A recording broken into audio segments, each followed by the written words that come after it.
Бүгінгі сабақ бұл интерлейкиндер.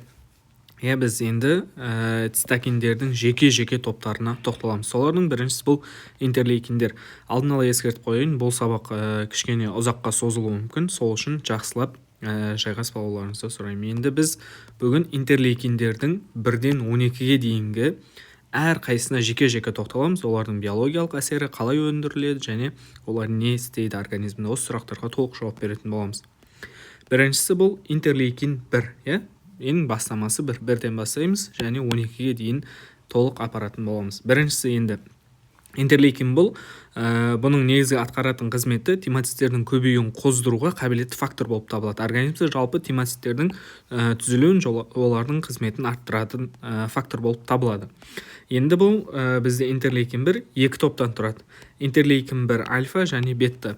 Екеуінде қабынудың орталық цитокиндер болып табылады. Яғни бірінші рет қабынуды шақырып береді және бұлар пироген болып табылады, жаңағы қызбен көтеретін. Енді бұлардың өндіруші жасушалары бұлар ең негізгі жасушалардың бірі бұл моноцит және макрофагтар.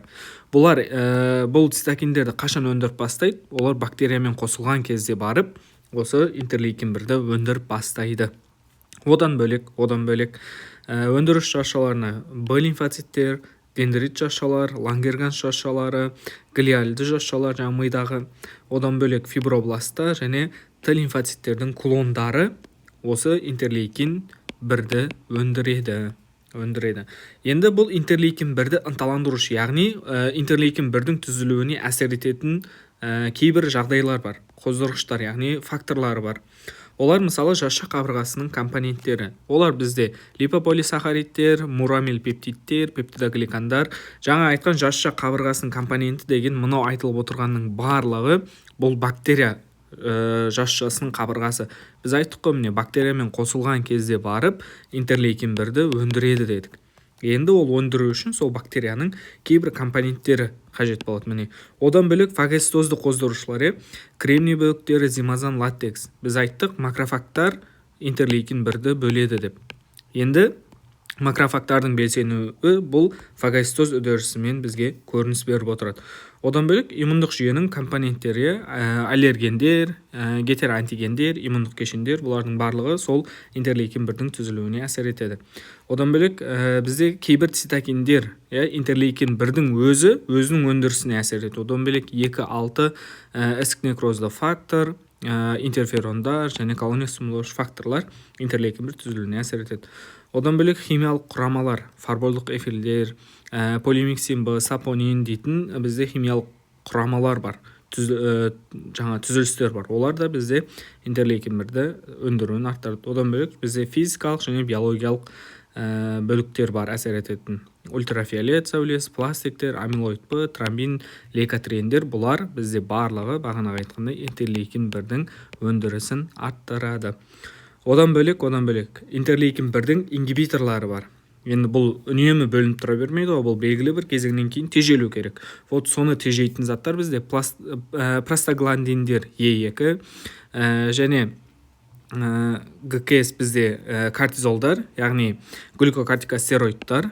Одан бөлек циклді АМФ-тің жасуша ішінде артуы және өсуді стимулдаушы фактор. Біз бірінші сабақта айттық, цитокиндер бір-бірін тежеуі мүмкін деп. Сондықтан міне интерлейкин 1-де цитокин, мына бөлініп тұрған біздегі өсуді стимулдаушы фактор, бұл да цитокин. Екеуі бір-бірін тежеу қызметін атқарады екен. Енді биологиялық әсерлеріне тоқталсақ, бізде осы интерлейкин 1-дің атқаратын қызметі өте көп. Сондықтан қызметтеріне кішігірім тоқталамыз барлығына. Бізде әсер ететін нысана жасушалары және биологиялық әсері бар. Мысалы, нысана жасушалар бізде Т лимфоциттер. Т лимфоциттерге әсер ету арқылы Т хелпер 2-дің пролиферациясын арттырады, яғни Т хелпер 2-лердің түзілуін арттырады. Одан бөлек жетілген Б лимфоциттерге әсер етті, олардың плазмалық жасушаға айналуын және иммуноглобулиндердің түзілуін арттырады.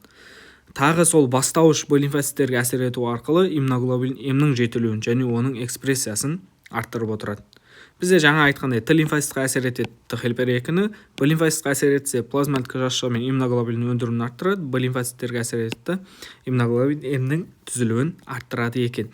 Одан бөлек НК жасушалар, яғни натурал киллерлерге әсер етеді, цитотоксикалық әсерді күшейтеді. және интерлейкин 2-ге арналған рецепторлардың түзілісін арттырып береді. Және бізде интерферон гамманың өнімін арттырады. Одан бөлек макрофагтарға әсер ету арқылы, мысалы макрофаг дедім, біз уже білеміз, макрофагтар не істейді, олар фагоцитоз істейді, олар белгілі бір жерге тартылып барады, яғни хематоксис болады. Одан бөлек олардың цитотоксикалық әсерлері бар, яғни өздерінен бөлетін бөлінділері бар, супероксид иондары бар. Соның барлығын осы интерлейкин 1 бізде шақырып беріп отырады. Одан бөлек нейтрофилдер не істейді, оларды тоже қабынуға барады. Олардың өзінің ішінде түйіршіктері бар. Олар дегрануляцияға ұшырайды, супероксид иондарын өндіреді және тартылып баруын, хематоксис қызметін осы интерлейкин 1 атқарады. Одан бөлек бізде фибробласттарға әсер етеді. Фибробласттар білеміз, бізде олар жаңа жараның жазылуы, тыртықтың түзілуі соларға әсер етеді ғой. Енді олар бізде атауына қарай отырып, біз оларды атай беруге болады. Мысалы коллагеназа, астромиолизмнің түзілуі, одан бөлек жаңағы колония стимулдаушы факторлардың көбеюі. Колония стимулдаушы фактор көбейсе, осы жерге көбірек фибробласттар тартады. Анаяқтан сүйек кемігінен көбірек бізде жаңағы макрофаг, моноцит, лимфоцит солардың шығуына әсер етеді. Одан бөлек тексталалы бұлшықет жасушаларына әсер етіп, бізде бұлшықеттердің көбеюін, олардың протеолизін шақырады, простагландин Е2 өнімін арттырады. Кератиноциттерге әсер етеді, олардың көбеюін арттырады мысалы.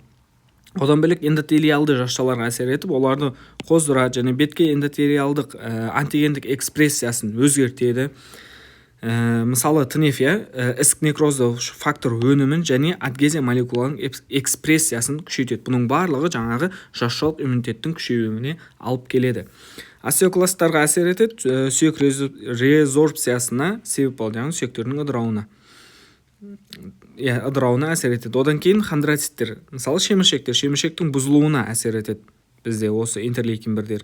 Гепатоциттерге әсер етеді, бауырға әсер етсе, біз білеміз, бауыр әртүрлі белоктордың, солардың бірі жаңа жедел фаза белоктары және комплемент жүйесінің компоненттерін өндіріп беріп отырады. Гемопоэтикалық бағаналы жасушаларға әсер етеді, олардың пісіп жетілуін қоздырады. Мысалы, бізде қан жасушалары бар, сол қан жасушаларының бөлініп шығуына көбірек әсер етіп отырады. Одан бөлек базофилдер мен меш жасушаларына әсер етті, гистаминнің босатылуын арттырып отырады, яғни гистаминдердің шығуын ынталандырады. Ұйқы бездеріне әсер етеді, лангерганс арасындағы аралшығындағы бета жасушаларының жойылуына алып келеді. Бізде интерлейкин 1-дің көп бөлінуі осындай аутоиммундық аурулардың туындауы да мүмкін. Одан бөлек ісік жасушаларына әсер етіп, бізде ісік жасушаларының жойылуына әсер етеді. Бұл оның биологиялық әсерлері. Енді осының барлығын өте жоғары деңгейде 100% атқарады деп толық айта алмаймыз. Себебі ол өте жоғары деңгейде әсер ететін болса, бағанағыдай аутоиммунды әсерлерді туындатады. Өзінің белгілі бір межесінде ғана, нормасында ғана жұмыс жасайды. Енді біз бұл биологиялық әсерлерін 4 түрге бөліп қарастыра аламыз. Иммунологиялық, қабынулық, қан түзушілік және жүйе аралық деп. Мынау айтылғанның барлығын біз 4 жүйеге жіктей аламыз. Біріншісі иммунологиялық, Т-хелпер-2-лердің түзілуі артылуымен байланысты, яғни Т лимфоциттер мен макрофагтардың бірге қосылып жұмыс жасауын көрсетіп береді. Бұл иммунологиялық әсері. Бағана айтқандай, мысалы макрофагтар активтенсе, олар хематоксис болады, ана жерде фагоцитоздайды, өзінен супероксид иондарын бөледі, жасушаны жояды деген сияқты жауаптарды осы жерде береміз. Одан бөлек екіншісі қабынулық әсері. Бұл бағанағы айтқандай, мен сабақтың басында айтып кеттім, пирогенді әсер етеді дедік. Пироген деген кәдімгі қызбаны тудырушы. Қабыну болған кезде бірінші рет бөлінеді бізде осы интерлейкин 1-лер. Бірінші болып бөлінеді. Ол кімнен бөлінеді? Макрофагтардан бөлінеді. Және бұл барып гипоталамусқа әсер етеді. Гипоталамуста бізде термостат бар. Термостатқа әсер етеді. Сол жерде жаңағы айтқан біздегі дененің температурасын көтереді, яғни қызбаны туындатады. Бұның барлығы бізде қабынулық белгілері жатады. Одан кейін бізде қан түзушілікке, бұл гемопоэзге, соның ішінде эритропоэзге көбірек қатысып отырады. Одан бөлек жүйе аралық бар, жүйе аралық қызметі. Оны біз қалай түсінеміз? Ол бізде былай. Иммундық, жүйке жасушалары және нейроэндокринді жүйелер арасында байланысты қалыптастырып береді. Мысалы, бұл интерлейкин 1 мидың глиалды жасушаларын түзіледі және 3-4 қанша аралықтармен мидың ішіндегі құрылымдар, енді сол құрылымдардың арасына тарайды. Және ол арнайы өзіне арналған рецепторлар орналасады, интерлейкин 1-ге арналған. Ол рецепторлар бізде қыртыста, гиппокампта, гипоталамуста орналасқан. Вот осы рецепторларына барып, осы интерлейкин 1 әсер еткен кезде бізде ағзада өзгерістер болады. Олар мысалы гипофиз гормондарының өніміне әсер етеді, либо жоғарылайды, либо тежейді деген сияқты. Тимус гормондары тимулин, тимазиннің өнімін арттырады. Пролактинді тежейді, міне. Және ұйқыны, мінез-құлықты реттеуге қатысады. Вот бұл оның жүйе аралық қызметі. Иммундық қызметі мына тимус гормондарына байланысты, жүйкелік қызметі жаңағы ұйқыны, мінез-құлықты реттеуіне байланысты, ал нейроэндокринді қызметі, яғни нелердің бөлінуі, гормондардың бөлінуі, жаңа біз айттық қой, релизин гормондары бар, мида гипоталамустан келетін гипофизге қарай. Вот соның барлығын осы интерлейкин 1 реттеуге әсер етіп отырады екен. Енді тағы бір ақпарат ретінде бұл интерлейкин 1 цитокиннің 3 антагонисті бар, яғни 3 қарама-қарсы жұмыс жасайтын. Біріншісі фибрилді ингибитор. Мынау аталатын 3 антагонисттің барлығы адамның зәрінде табылған. Біріншісі қызбалық немесе фибрилді ингибитор болып табылады. Адам жаңа ауырған кезінде, қызба болған кезінде сол жаңағы зәрінен табылған екен. Екіншісі моноцитарлы лейкозбен ауырған адамның зәрінен табылған. Екінші антагонисті. Үшінші антагонисті бізде урамадулин деп айтылады. Бұл жүкті әйелдердің зәрінен анықталған екен. Осындай бізде жалпы 3 антагонисті бар. Жалпы қорытындылай келе, бұл интерлейкин 1 кең спектрлі әсері бар цитокин. Міне айттық, өте көп қызметін атқарады. Одан бөлек бізде иммундық серпілістерді бастайды, жіті және созылмалы қабынулық аурулардың патогенезіне қатысады, гемопоэзді реттеуге қатысады, иммундық және жүйке жүйесінің арасындағы медиатор болып табылады. Осылай кішігірім қорытынды жасауға болады. Бұл бізде интерлейкин 1. Келесі интерлейкин 2. Интерлейкин 2 бұл Т жасушаларының өсу факторы ретінде анықталған, солай табылған. Және бұларды өндіріш жасушалары негізінен CD4 жасушалары, яғни бұлардың барлығы бастаушы аңқау Т лимфоциттер ғой. Мына аңқау Т лимфоциттер, мысалы бұл либо хелпер болады, либо жаңағы айтқан хелпер 1, хелпер 2. Мына цитотоксикалық жаңа киллерге айналатын жасушалар, бірақ бастапқы бөліктері. Вот сол бастауыш жасушаларының CD4 бұл 90% өндіреді, ал цитотоксикалықтар болса 10% өндіреді. Ал негізінен өндірушісі болып табылады бұл Т хелпер 1. Мынау интерлейкин 2-ні бізде негізгі өндіреді бұл Т хелпер 1. Енді бұл интерлейкин 2-нің синтезіне әсер ететін жағдайлар бар. Мысалы, лейкотрендер, фосфолипаза, циклооксигеназаны тежеуші заттар. Интерлейкин 1, 6, жаңа TNF-альфа ісік некроз фактор ғой, одан бөлек интерферон гаммалар, бұлар интерлейкин 2-нің синтезін арттырады. Ал бағана айтқандай глюкокортикостероидтар, солардың ішінде жаңа кортизол, азотиаприн, ганглиозиттер, простагландиндер бұл интерлейкин 2 синтезін төмендетеді. Енді биологиялық әсеріне келсек, бұл интерлейкин 2 қандай әсер етеді? Негізгі әсері митогенді Т лимфоциттер. Митогенді деген жаңа мына Т лимфоциттердің бөлінуін арттырады. Мысалы, мынау бір Т лимфоцит болса, оны 2-ге бөледі, ол 2-нен кейін 4-ін шығарады деген сияқты, олардың бөлінуіне және дифференцировкасына әсер етеді. Нәтижесінде Т хелпер 1-дің синтезін арттырады, Т хелпер 2-ні тежейді, бір-біріне қарама-қарсы жұмыс жасайды.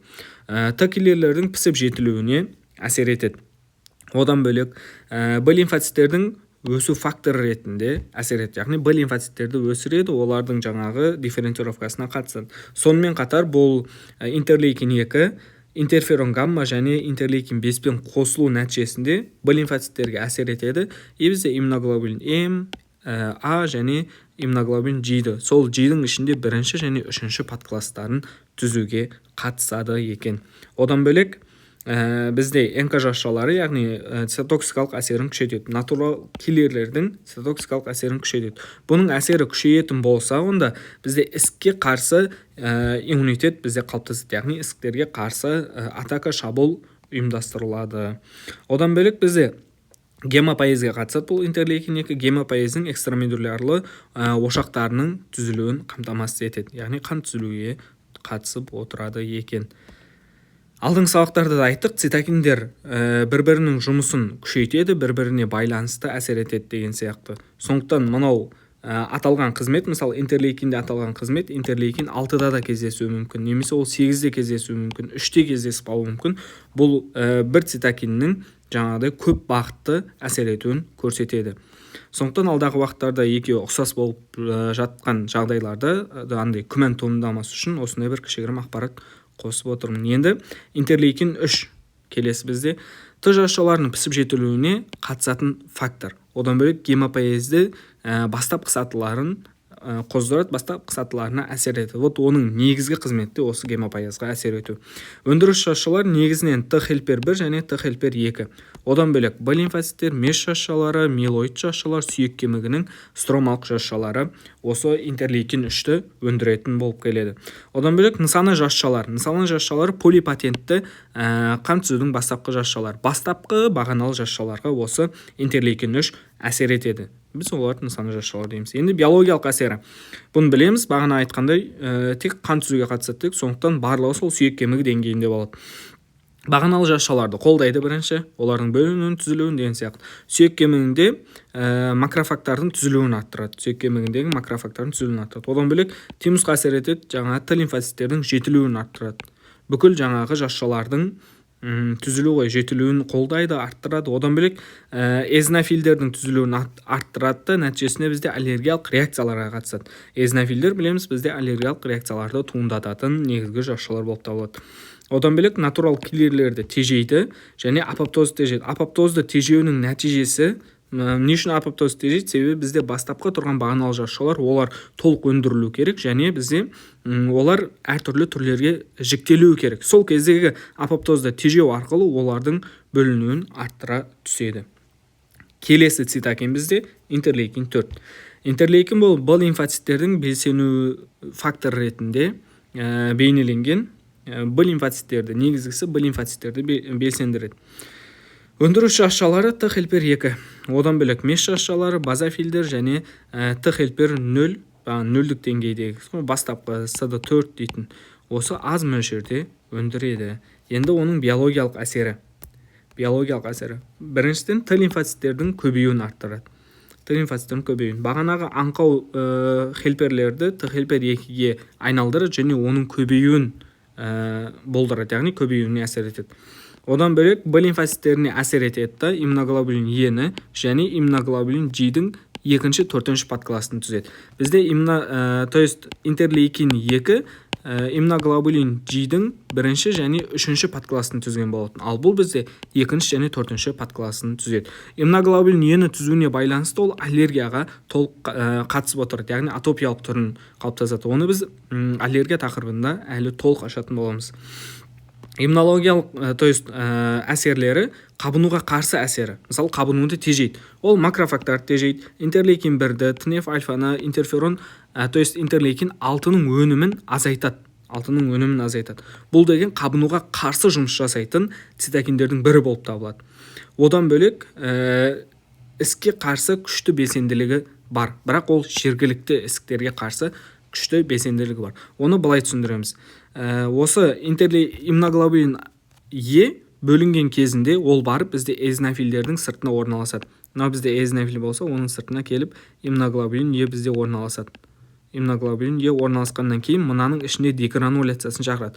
Бізде эзонофилдердің ішінде білеміз түйіршіктер бар. Осы түйіршіктер ыдырап шығады сыртқа, жасушаның сыртына шығады. Және осы шыққан түйіршіктер бұлар гистаминдер, серотонин, брадикинин деген сияқты жасушалар. Бұлар осы тұрған мына жергілікті тұрған ісіктерге цитотоксикалық әсер етеді, олардың жоюын алып келеді. Сондықтан бұлар жергілікті ісікке қарсы күшті белсенділігі бар деп айтылады. Енді оның клиникада қолданылуы, мысалы сепсис, ревматоидты артрит кезінде тағы да басқа қабынулық жағдайлар кезінде міне қабынуға қарсы әсеріне байланысты дәл осы қабыну жағдайларын біз төмендете аламыз. Одан бөлек иммуномодуляторлы қызмет. Иммуномодуляторлы деген жаңағы иммунитетті төмендетуі Т хелпер 1-ді тежеуіне байланысты қолданылады. Мысалы трансплантацияда. Трансплантация кезінде бізде орган ауыстырады ғой, бір ағзаны алып екінші ағзаға апарып салады. Сол кезде ол жаңағы отторжение болады, қабылдамаушылық болады. Дәл сол кезде сол қабылдамаушылықты бізде туындататын бұл Т хелпер 1-лер.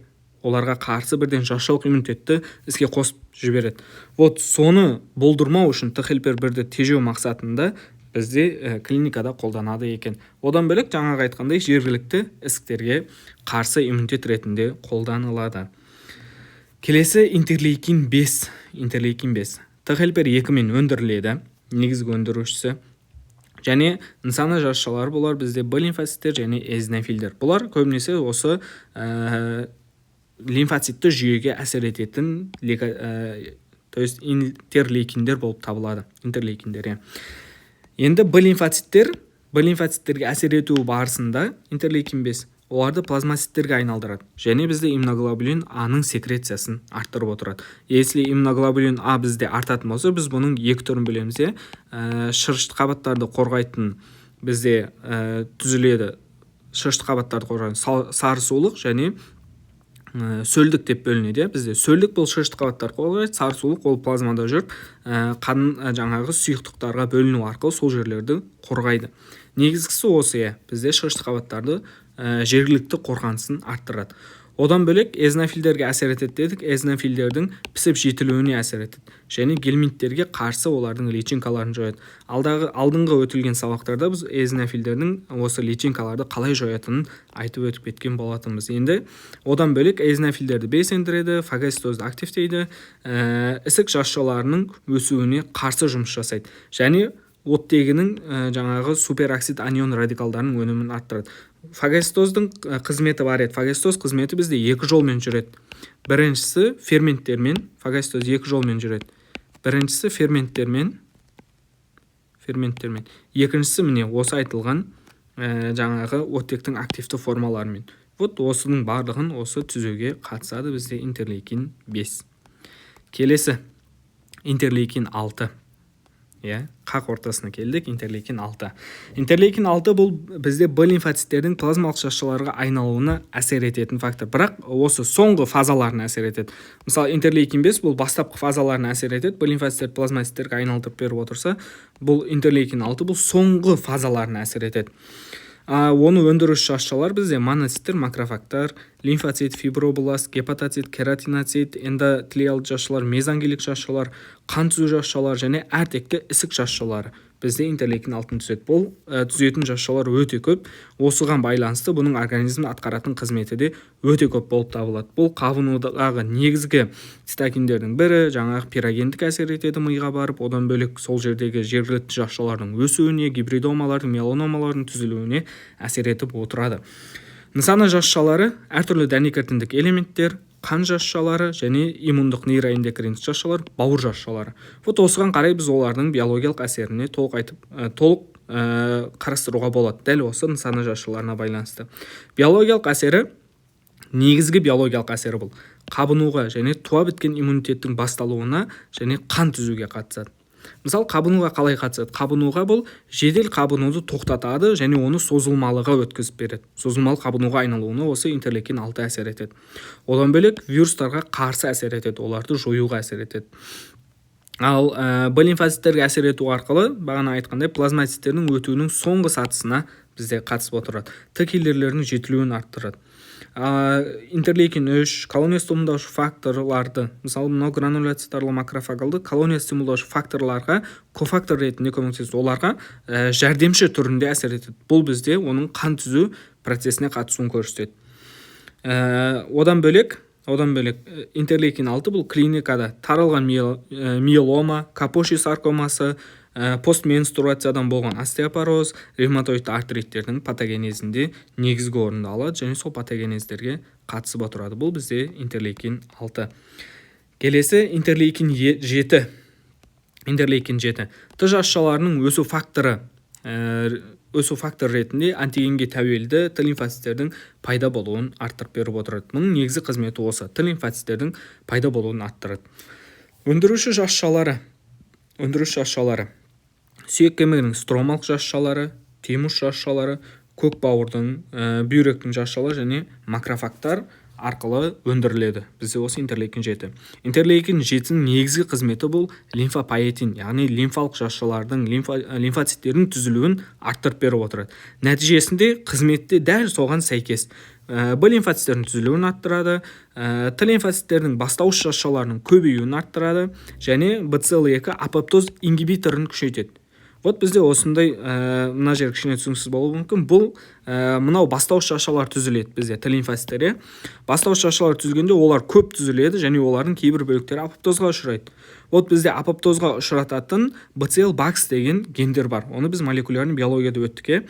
Енді сол BCL2-дің жаңағы апоптоз ингибиторын күшейтеді. Яғни мынаны тежейтін ингибиторларды арттырады. Нәтижесінде апоптоз үдерісі орын алмайды, бізде көбірек шашалар түзілетін болады.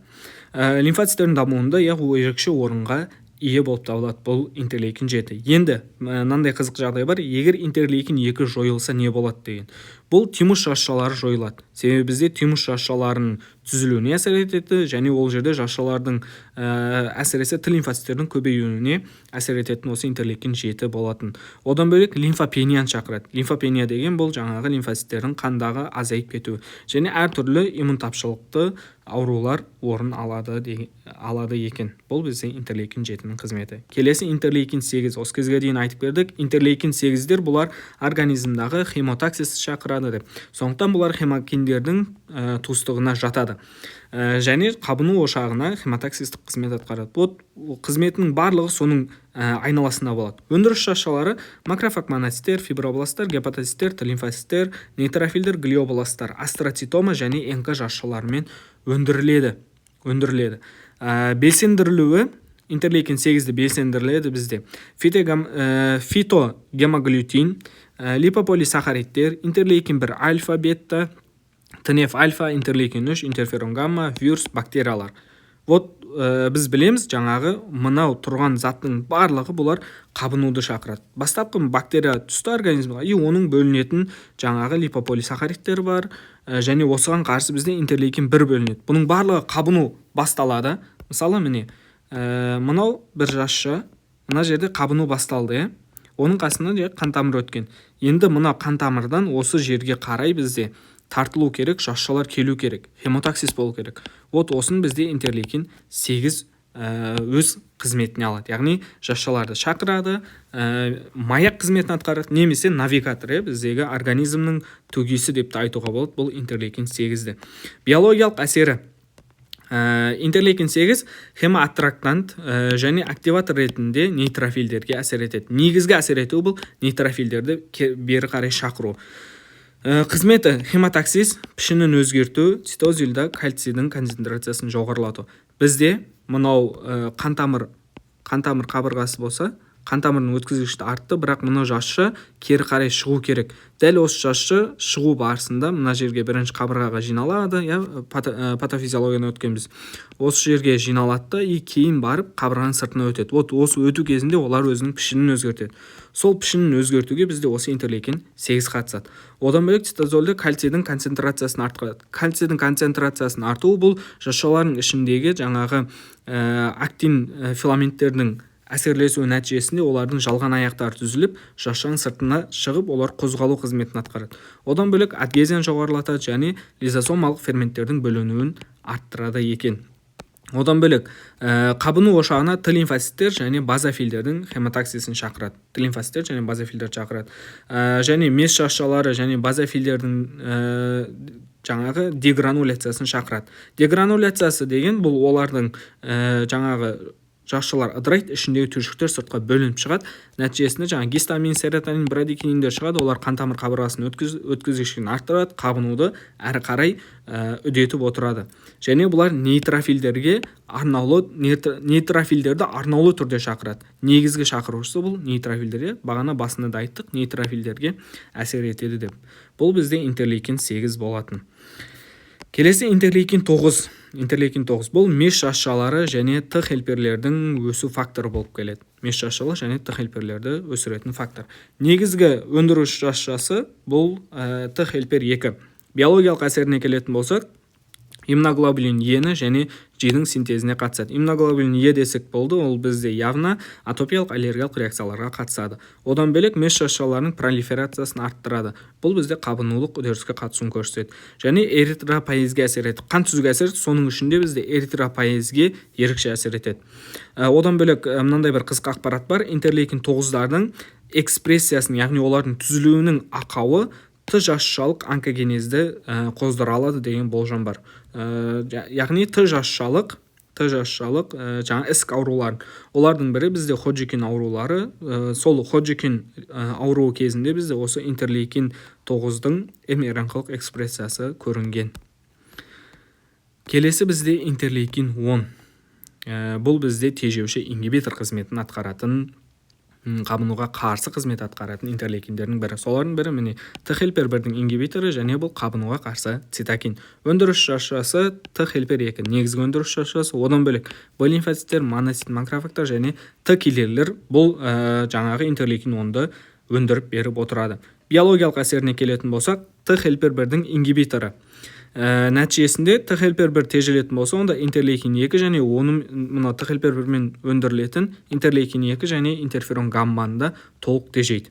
Макрофагтардың белсенділігін толық тежейді. Себебі бұның барлығын активтендіретін мынау интерлейкин 2 мен интерферон гамма-ет макрофагтарды активтейтін. Олар тежейді. Қабынулық цитокиндер тежеледі. Оның орнына Т хелпер 2-нің активтенуі болады. Енді мынаның барлығы тежелді, қабынуға қарсы қызметін атқарып тұр. Тоже бұл жерде де бір қызық ақпарат бар. Эпштейн-Бар вирусының цитокины осы интерлейкин 10-ға ұқсас қызмет атқарады. Сондықтан ол қабынуға, мысалы интерлейкин 10-да айттық қой, біз қабынуды тежейді деп. Вот мына Эпштейн-Бар вируста дәл сондай қызмет атқарады. Қабыну цитокиндерін толық тежеп тастайды. Макрофагтарды тежейді, мына интерлейкин 2-ні, интерферон гамманы, Т хелпер 1-лерді тежейді. Нәтижесінде бұл вирустарға қарсы жасушалық иммунитет қалыптаспай қалады. Вот осындай бір ерекше қызмет бар, осы вирустың ерекшелігіне байланысты.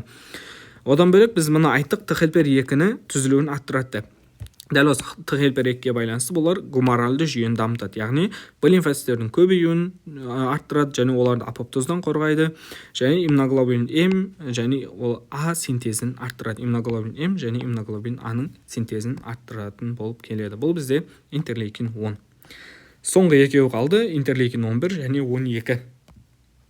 Интерлейкин 11. Бұл плеотропты цитокин, яғни қан түзуге қатысатын цитокин. Вот міне, енді гемопоэзге тікелей әсер ететін ең негізгісі бұл интерлейкин 11 болып табылады және интерлейкин 3. Вот осы екеуі бізде толық гемопоэзге қатысады. Өндіріледі фибробласттар және трофобласттарды стимуляциялаушы заттармен бұлар өндіріледі. Биологиялық әсері бойынша қан түзудің жаңағы алғашқы, яғни бастауыштарына әсер етеді, бастапқы бөліктеріне әсер етеді. Бұл деген бағаналы жасушаларға, эритроид жасушаларға және мегакариоциттерге әсер етеді. Бағаналы жасушаларға әсер ету арқылы интерлейкин 3-тің әсеріне дайындайды. Яғни интерлейкин 3-те бізде бағанағы қан түзуге қатысатын болды. Ал осы интерлейкин 3-тің келіп сүйек кемігіне әсер етуіне осы интерлейкин 11 алдын ала дайындап тұрады екен. Одан бөлек бүкіл қан түзуге қатысуына қарамастан ол бізде анемияны шақыра алады. Одан бөлек интерлейкин 11-дің әсер етуі, мысалы бауырға әсер ету арқылы бұл жедел фаза ақуыздардың түзілуін арттырады. Адипоциттердің тежелуін, пісіп жетілуін тежейді адипоциттерді. Және мына жерге қосылмады менде ішек эпителийінің түзілуін, регенерациясын арттырып отырады. Және қалған қызметтері интерлейкин 6 сияқты қызмет атқарады. Келесі соңғы цитокин бұл интерлейкин 12. Цитоутты жасушалардың индуктор, яғни оларды активтеуші және цитокиндер өнімін стимуляторы. Цитокиндер өнімін түзіп беруші негізгі бір цитокин болып табылады. Өзі цитокин, бірақ тағы да цитокиндердің өнімін арттырады. Себебі бұл белгілі бір жасушаларға әсер етеді, оны қазір айтатын боламыз. Өндіріледі бұл бактерия және жасушал ішілік паразиттер, макрофагтар, моноциттер, дендрит жасуша және бактерия өнімдері нәтижесінде бұл интерлейкин 12 өндіріледі. Біздің бактерия организмға кірді, оның өнімдері бөлінді, нәтижесінде оған қарсы бізде жасушалар бірінші реттік жауап береді. Вот сол жауап беру нәтижесінде бізде олар интерлейкин 12 бөледі. Биологиялық әсері негізгісінен Т хелпер 0-ді хелпер 1-ге айналдыру және иммуноглобулин Е-нің синтезін тежеу. Иммуноглобулин Е-нің синтезін тежеу арқылы бұлар жаңағы аллергияға қарсы жұмыс жасай алады. Т хелпер 1-дің активтену нәтижесінде интерферон гамманың көлемі артады. Интерферон гамма артады. Бұл бізде негізгі жаңа қабынуға қарсы әсер етеді. То есть қабынуды арттырып беріп отырады. Нәтижесінде натурал киллерлік жасушалар белсенділігі артады. Т килерлердің пісіп жетілу қызметі артады. Енді бұны біз клиникада қолданамыз. Ісікке және вирусқа қарсы препарат ретінде. Мынау Т-хелпер бір активтенсе, НК жасушалары активтенсе, бұлар бірден ісікке қарсы әсер етеді және вирусқа қарсы әсер етеді. Әрі қарай иммун тапшылықты аурулар кезінде біз осы интерлейкин 12-ін қолдана аламыз.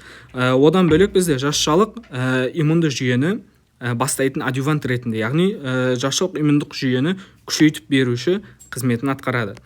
Әрі қарай бізде аллергиялық және аутоиммунды ауруларды тежеуде қолданамыз. Бұл бағана айтқан интерлейкин, то есть иммуноглобулин Е-нің синтезіне байланысты. Оны төмендететін еді ғой бізде. Соған байланысты бұл аллергия және аутоиммунды ауруларды тежей алады. Қан түзу жасушаларының қан айналымына шығуын және экстрамедулярлы қан ошақтарының түзілуіне қалыптастырып беріп отырады. Бұл бізде интерлейкин 12. Осымен біз интерлейкин 1-ден 12-ге дейін толық қарастырып шықтық.